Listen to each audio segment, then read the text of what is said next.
Ridiculous. This profanity-laced rant sent veteran Cincinnati police officer Rose Valentino to desk duty. On April 5th, she was pulling into the District 3 station to fill out a report when she noticed vehicles lined on the street to pick up students from school. She activated her lights and quickly became angry when they didn't move. Is she gonna just sit there? Body and dash camera video just released by CPD shows what happened next.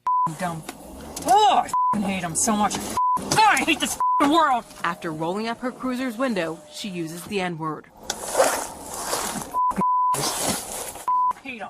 Valentino told investigators a black student gave her the finger, which led to her outburst. She was one of 4 officers profiled by WNWT and featured in a nationally televised reality show in 2011, Policewomen of Cincinnati. Never a dull moment.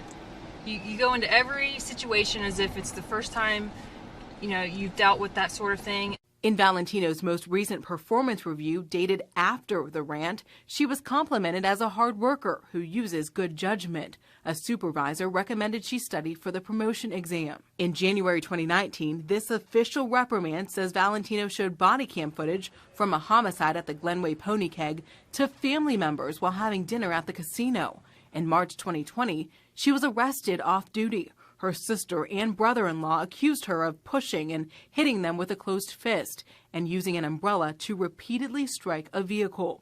She pled guilty to disorderly conduct, a misdemeanor, and was ordered to attend an anger management assessment. 2 years later, she admitted she did not have control of her emotions here.